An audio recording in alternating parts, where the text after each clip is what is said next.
Good morning. Today is not about the kind of relationships you think it's about, probably, assuming you're thinking something at all, but about what the topic is. I know you're all deep in thought, but it's not about primary romantic relationships or anything like that, although it does affect them. It's more about developing conscious relationships with reality. Okay, are we conscious of how we react to and relate to the world around us and both the inner and the outer selves that we are? And I don't have that. So I'm going to tell you a story. I know, imagine this isn't your rearview mirror, because this really wasn't what this is about. When I was a police officer, this was in Ocean City, Maryland, back in about 1973. And I was working patrol in a police car, riding around. And Ocean City, if you've never been there, it's a little barrier island. It's about 3 or 4 blocks wide at its widest point, and it's 10 miles long. And the downtown area, which at that time was all wooden, small little wooden hotels and, places like that. And there was a northbound one-way street, a southbound one-way street, and then cross streets. So I was driving along the northbound one-way street, which was Baltimore Avenue, and there was a motorcyclist that just kind of came out of a side street and just took off, going really a high rate of speed. And it was like a Friday night tourist time in the summertime. There were probably 250 to 300,000 people in town. The next block over was the boardwalk, and there were thousands of people. So people all over the place, pedestrians and everything. So I had a partner with me and turn on my lights and siren and go after this motorcycle. And he turns left, and then he turns left again, and now he's on the southbound street called Philadelphia Avenue. And I follow him for about 3 or 4 blocks, and he's going about 60, 65 miles an hour in and out of traffic and so forth. And I get down to this part of Philadelphia Avenue where there's 2 bridges that come into town, and this is the main bridge, and the bridge comes in right there and enters the town, and the traffic all has to go straight and go north on Baltimore Avenue. So as I'm getting there, and I was going about 35 or 40 miles an hour, radioing ahead to let officers down at the other end of town know this guy was coming. And all of a sudden, my partner goes, "Holy crap!" And as he says crap, a car that was coming over the bridge, we estimate about 95 miles an hour, had hit a curb and gone airborne and came right across the hood of my car as I was driving forward. I just saw, wheels, like right there. Went over my car, landed, went into a gas station, crashed into the pumps, and a big fire started.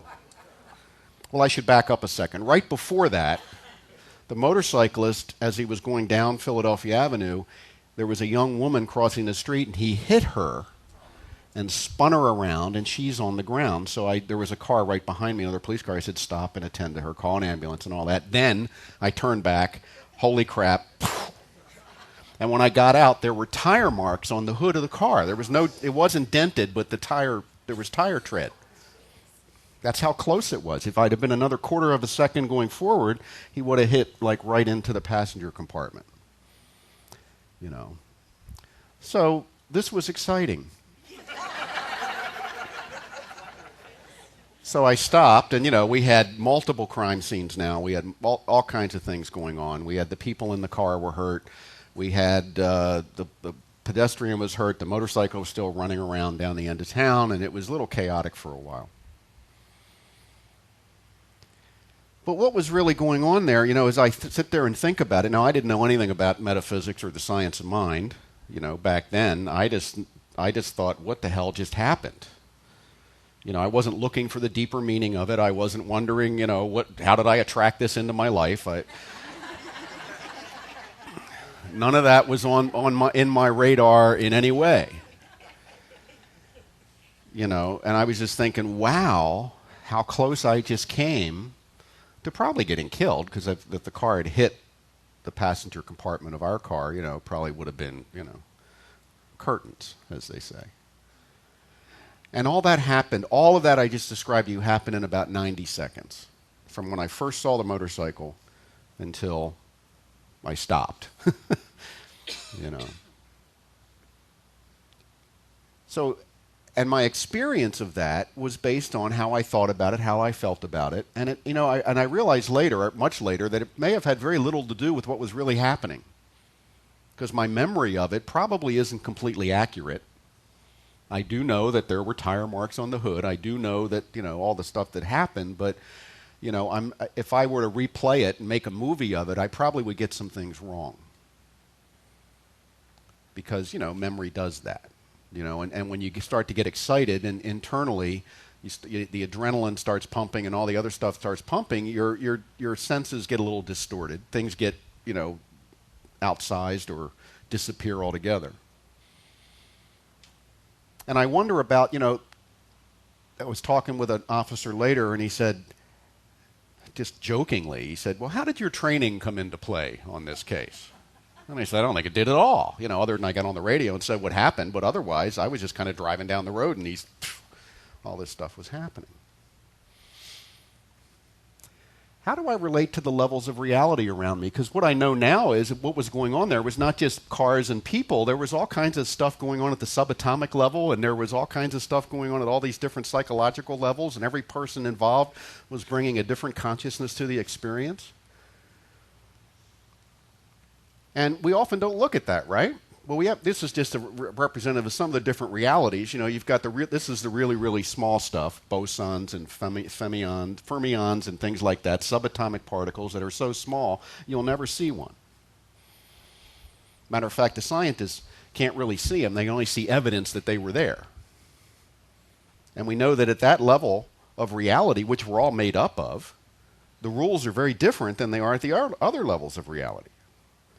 And then, you know, you get into cosmology, which is the really big stuff, and the rules there are different.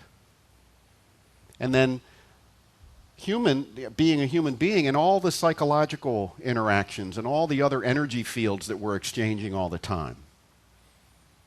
You know? And then our relationship to biology and evolution itself. So on all of those levels, and I could have put a lot more levels, all those levels were active in that event,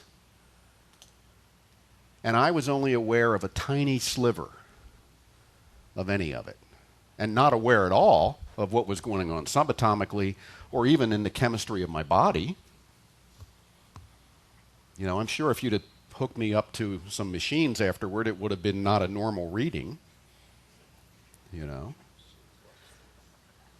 You know, the dial would have gone to freaked out. Needs a drink. You know? And I don't remember, but I'm pretty sure I took care of that after the shift. But there were about 14 hours of paperwork after that, too. So you know, the system is built so you can calm down. You know, you get all that paperwork to do after something like that happens. Deepak Chopra says, science doesn't describe reality. Even Stephen Hawking has attested to this. It describes phenomena that fit various theories. It's the map, not the territory. Now, this is not to say that science isn't useful and help us to understand things, but it is just an approach to reality that doesn't describe reality itself. It describes how reality is acting within a certain idea of it. Okay?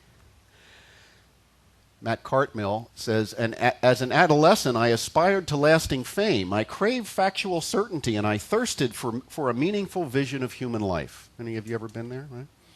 So I became a scientist. This is like becoming an archbishop so you can meet girls.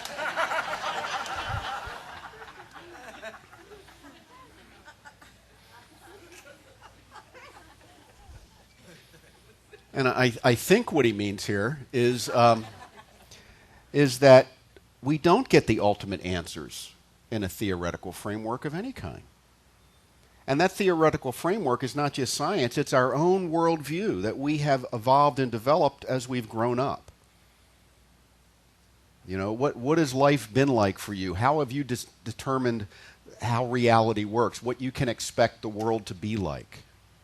And what were the influences of that. Your direct experience, perhaps, but there were people that gave you ideas, maybe books you've read or TV shows or movies you've watched, and all of that kind of, if you put it all into a kind of a metaphysical blender, that would be the shape, the experience of your own worldview. And each of us would have a different worldview because we have different ingredients. And even if we have the same ingredients, even if you and I read the same book, we don't start as the same person. So we actually don't read the same book. We read different books that just happen to have the same title and all the same words in them. Right? This idea, I found this graphic just to illustrate the idea of what does a family look like, and we've had a lot of different discussions about this in our culture lately. The traditional family, male, female, and then you've got some of the variations that show up. In fact, right now in America, this is the minority. Most children are being raised in single-parent homes or some combination of parenting structure that isn't traditional. And we would look at that and say, we all project a kind of a worldview onto that. What does that mean? Is it good, bad, or indifferent? There are people that believe that that's horrible that we're moving away from the nuclear family as it was understood for some of our history, not all of our history. The nuclear family doesn't go back to Adam. It's a relatively recent development. We went about 1 million years before the nuclear family as we know it today showed up in any significant way. But it was prehistoric, so we don't count it. We only go back as what we understand as history, right? It's always been this way. Well, 5,000 years out of 1 million, yeah. That's pretty much how it's been. But the other problem is, even if you look and say, isn't it wonderful now that gays and lesbians can get married and have, adopt children and everything? Isn't that wonderful? You're still projecting a worldview onto it that isn't necessarily right, wrong, or indifferent. We might collectively agree that it's progressive to have that kind of an experience in our culture, but we don't really know. It doesn't seem to matter, actually. But, we all bring our stuff to it, right? When you look at something new, you don't look at it with new eyes. You look at it with the eyes that you have cultivated over your lifetime. And you project that value onto it and see if it matches your value system. That's what we're doing all the time. Ernest, in another long quote, well, we're going to save that. Let's go back to this a minute. So I didn't add any slides, but I want to talk about current events a little bit. I want to talk about yesterday's verdict. In the Trayvon Martin / George Zimmerman case. And I want to talk about it in relationship to this idea of how we relate to reality.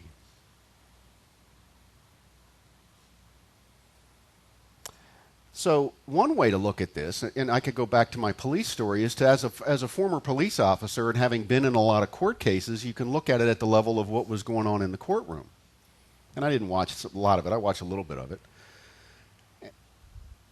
But so one way to look at this case is on the micro level of that particular trial, that individual charged with those charges in that courtroom in Florida with Florida law, with a judge, with a jury who has to interpret that law according to what's presented to them in the courtroom. And you could say that process unfolded in a not surprising way. If you understand the law as it's written, which you may or may not agree with, but the way the law is written, it's pretty tough to get a conviction on a stand your ground issue. In fact, the prosecution knew that, and they didn't do a very good job of presenting a coherent reason for the jury to convict. Okay. But it was just today on Facebook, there were a couple of comments about it, and one person said, well, Trayvon Martin attacked Zimmerman, therefore Zimmerman had a right to defend himself. And somebody else, next comment says, no, Zimmerman attacked Trayvon Martin. What really happened? Do we know? Why would you say that one did the one attacked or the other attacked if you don't know? Because you think you know. You think you know because of that blender of experience and interpretation that you brought into that observation. And when we say, oh, it must have been this way, we think we're being rational and objective. Well, everybody knows, and then fill in the blank. Well, everybody doesn't know anything, really. You know, in fact, if you just took two people at random, you'd probably get completely different ideas about what went on or what could have gone on or how the thing should be handled or whatever the case may be. And on that individual, I'm just talking about now the individual micro level of what happened in that courtroom, because that's all the jurors have to go on. Of course, they bring their own stuff too, right? Expectations and the way the world works and projection of, well, this person looks like this, therefore they must do that. And then you take it up to a larger level, a more societal level, and there's a lot of conversation about the symbolic meaning of this case. The symbolic meaning of this case for the idea of racial relationships in America, of issues around gun control, issues around, all that kind of political stuff that was going on around it. And that's when it gets really interesting, because all of a sudden, the micro has to match my version of the macro. Or somebody was cheated or a wrong was done. So if my macro vision of it as a societal issue is that, let's say, one that was spoken quite a bit was law enforcement authority figures often target black males, and in an unfair way. And so the projection of that is that's obviously what happened in this case. Because look at what happened. You have a young black male who's dead who was going to get some Skittles. So it must be that this pseudo police officer, this Crime Watch person, was acting out that social stereotype that is spoken of in this kind of a context. And another one that was presented was, and I saw this again in a couple of places, was, blacks commit a disproportionate amount of crime, so George Zimmerman was right to really be suspicious of this young black male who he did not know lived, in terms of that context. They were living in that complex, rather.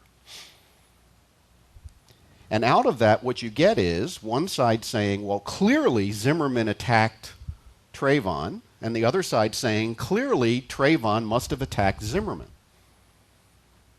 Because in general, both of those worldviews come with a little addition that most of us don't want to deal with.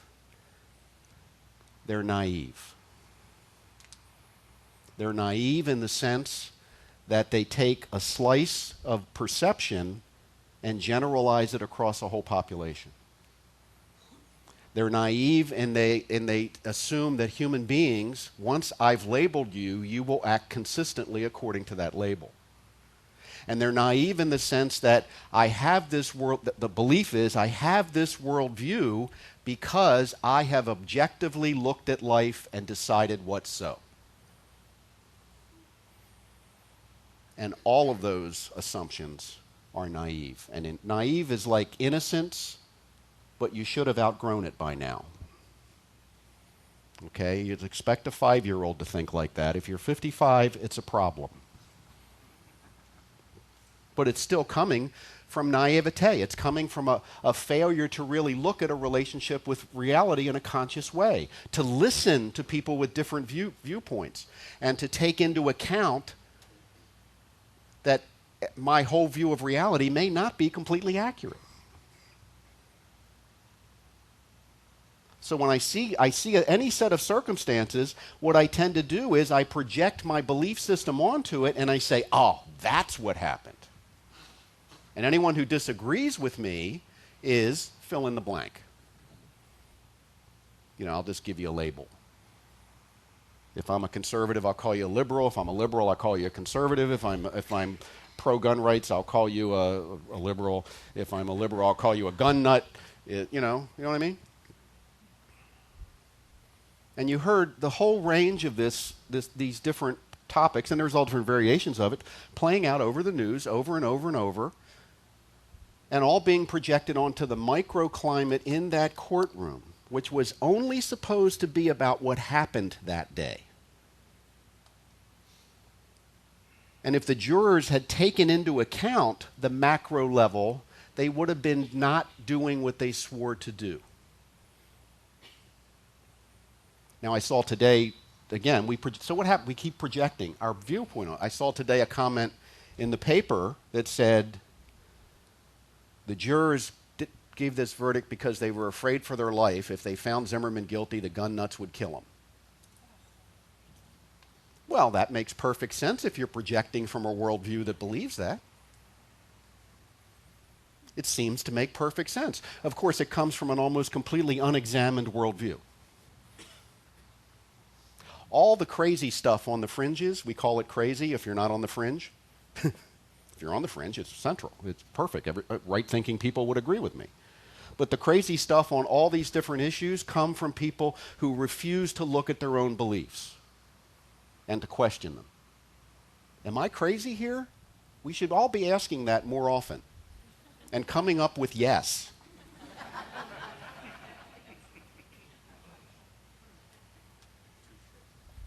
Because if we don't do that, we remain locked into that naive viewpoint that we assume is real because we have looked at everything that's happened not through unbiased eyes, but through biased eyes. We are all biased based upon what we have accepted as true as we've come through life.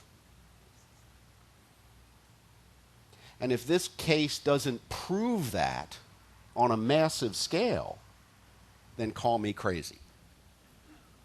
Some of you are right now. You know, it's interesting because as you look at some of these issues that quote unquote divide our nation, but let's look at what they really do is they divide humanity.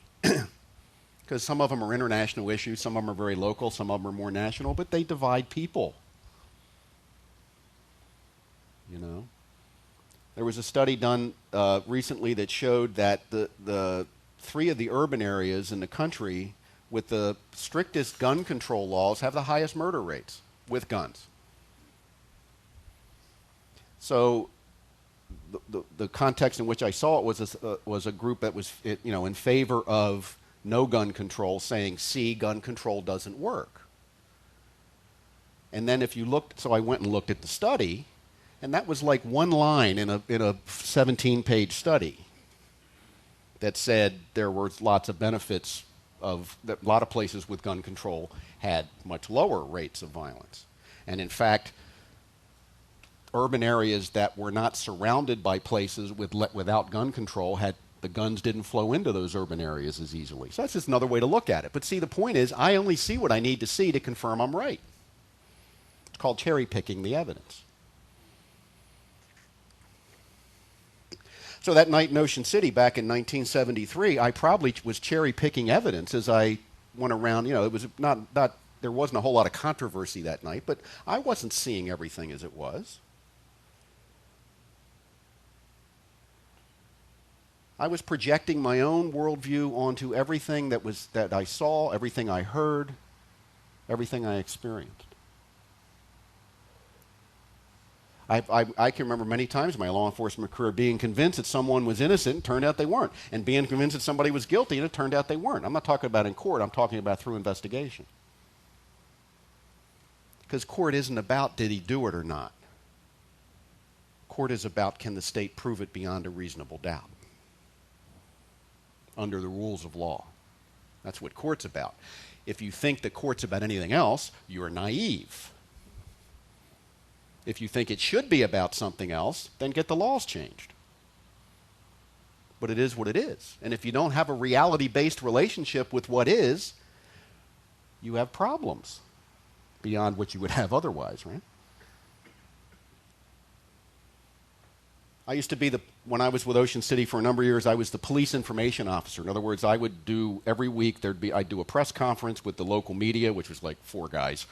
And unless something big happened, and then the Baltimore Sun would show up. But, but they would, you'd go through the crimes of the week and the things that would be of interest. And, what I learned from that, because every week in the weekly newspaper in town, there would be the results of that press conference, and it would say, Jim whatever I was then, sergeant or whatever, Jim Lockard gave the information, and there was never one time where the article was really correct based on what I said. There was always something that they missed, they changed, whatever. And I used to get really upset at that. The media ought to tell the truth the way it's presented to them. And then somebody told me who worked for the media says, whatever gave you the idea that that's what the media is about? I said, well, Walter Cronkite and Edward R. Murrow and all that stuff from the Stone Age, right? That's when it was. He says, no, the media is about gathering enough eyeballs to sell advertising. So if they can write the story in a way that's going to gather 2 more eyeballs, because they usually come in pairs, then they're going to write the story that way because they want 2 more eyeballs that read the story to look at the ad for the washer and dryer down at the bottom of the page so that they can continue to economically survive. I said, sure, they said journalism is a big part of it, but it's not the main part. It's not the main reason they're in business. Oh, well, once I understood that, I was okay with it. That helped me to get a more reality-based relationship with what the media was doing, at least at that time, and things change. But the same with the court system. I used to go nuts seeing people get off on technicalities, which was usually a screw-up that I made that somebody in the courtroom noticed. And I would say, well, it's not like they didn't do it. And the lawyer would say, it doesn't matter. Could you prove it beyond a reasonable doubt? That's how we play here. I said, well, that doesn't make sense. He says, when you go to a ball game and the batter hits the ball out of play in a foul ball, should he be able to run around the bases? I said, no. He goes, well, why not? Because the rules say you have to hit the ball inside the foul lines. He goes, well, same thing here. We have our foul lines. Our foul lines are beyond a reasonable doubt. You don't like it? Go somewhere else. And I thought, well, that makes sense. I can live with that. Made me do my job better. I better do my job better. I'm going to be walking out of court not having gotten the verdict that I thought was fair more often. And within that system, it's not objective. Everybody in that courtroom has biases. They have expectations. We judge other people based on what they look like and based on what our understanding or experience is with people that look like that. We just do. So if you go back to this biological tree, as we came up and the human branch formed, coming from all of this, back from, one-celled thing all the way up through, one of the things that we developed in an evolutionary sense was to be aware of differences. Because differences could mean danger. Not just as a human being, but if you're a little rodent-like creature and you don't recognize the difference between you and a lion,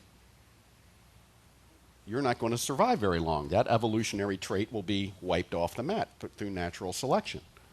So what wins in evolution, at least up to a point, is the ability to tell differences because they can be very important. But then you get into a human society that begins to become civilized, and we're just beginning that, by the way. And that ability to tell differences and see them as dangerous diminishes in value.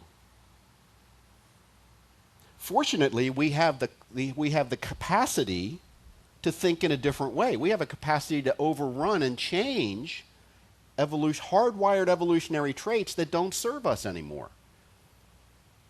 And this is an example of that. So that what comes out of the mass of our species, the next version of humanity, maybe has a lot less of that automatic delineation going on. because it no longer works the way it used to. It's not quite as reliable. It leads us to break into tribes and break into nations and divide by race and ethnicity and fill in the blank, whether you're in the railroad club or a bird watcher. And to make everybody who isn't in your club wrong. And that doesn't work so well when there's so many of us and we have big weapons. See? So maybe it's time to transcend that innate quality to a greater degree. How do you do that? You get conscious of it. You can't just assume that your beliefs that you hold came to you out of some innate wisdom. They may have come to you out of a complete misunderstanding of something you were told, read, or saw.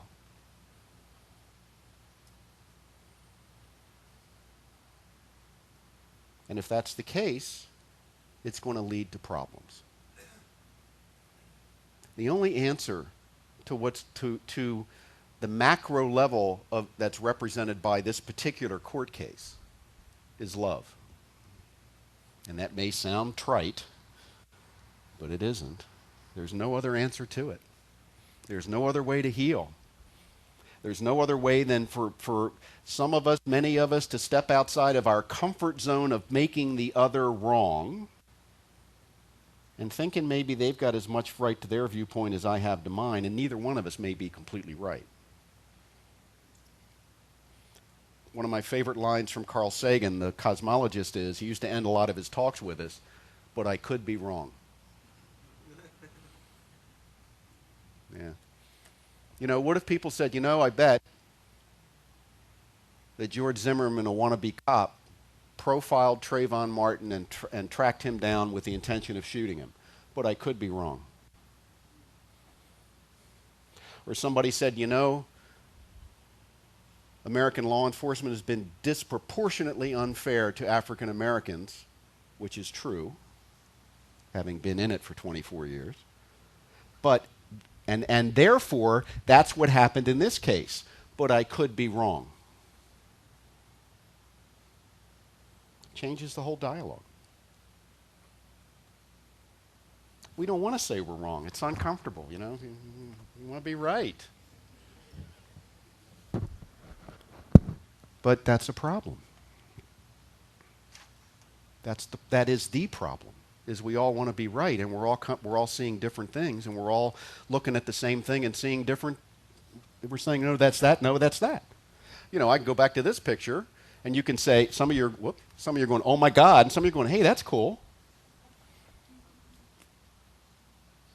Depending on what you automatically apply to it, what you automatically project onto it.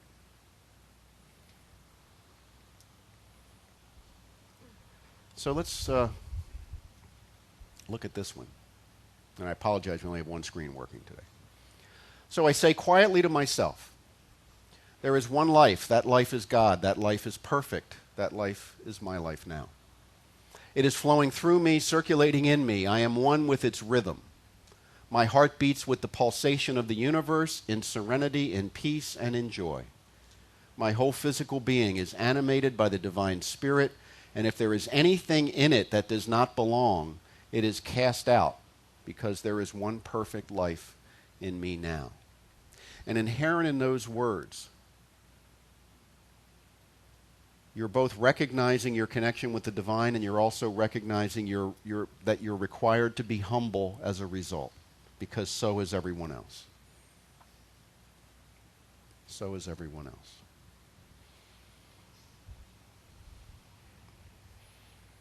So, in making our relationships with reality conscious, it also applies to our relationships with one another. Can I be consciously aware that some of what I'm projecting onto you, some of my belief system may be a little out of whack, may be a little misinformed? That maybe there's more to you than I'm seeing because I'm limiting what I will see based on what I already believe. And before I label you, which by the way I'm evolutionarily primed to do, is to label you, I need to be really conscious that that's what I'm trying to do and be open to you stepping outside of that label at any time. And that's hard. That requires us to pay attention all the time. Because when we don't pay attention, we fall into the old trap of, oh, I've seen this all before. Don't tell me about that guy or that girl. I know all about them. Now, I was raised in that environment overtly. I was raised in an incredibly racist family in an incredibly racist neighborhood in the suburbs of Baltimore. And I didn't see a black person who I talked to until I got to high school. And he was there on a basketball scholarship to my prep school. I knew that they were different. I knew there was something wrong with them because I'd been told it since I was that tall. Overtly and covertly. Nice people didn't talk about it out loud, but the men did when they got together. And the racist jokes flew, and the sexist jokes flew. And I had to climb out of that. And I started climbing out of it when I was in high school because I began to see it was just a dumb way to look at the world. But I'll tell you this, I'm not completely out of it yet. People say to me, oh, I don't notice color. Bull crap. Matter of fact, you're not supposed to notice it. You're supposed to notice it and say, that's fine, another human being. But for me to turn around now and say anybody that hasn't done what I've done, there's something wrong with them, that's not really compassionate, is it? That George Zimmerman should have a more enlightened view of race. I don't know what his view of race is. But boy, a lot of people seem to. You know? If I can be in compassion for another person, maybe I can be a better, more loving, more positive influence, and to just come and say, you know, you're wrong, you got to grow up. I don't want to hear that from anybody, do you?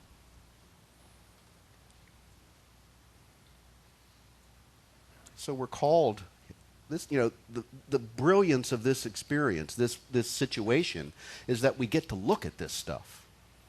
I hope you're having conversations with your kids. I hope you're having conversations with your neighbors about what are the different ways to look at this and how can we move forward from it. Because don't worry, there'll be another one on CNN in a week. And if we don't heal from this, there'll be another one the week after, and another one the week after, and another one the week after, until we do something different.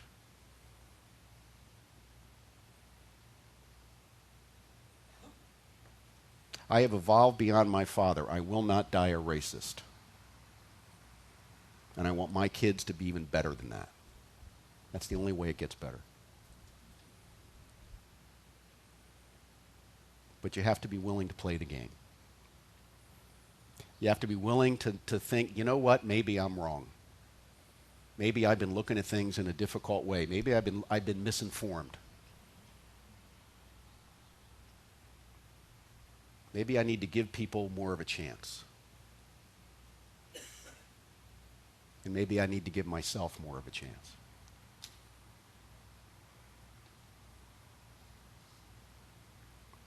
That's it. Thank you. And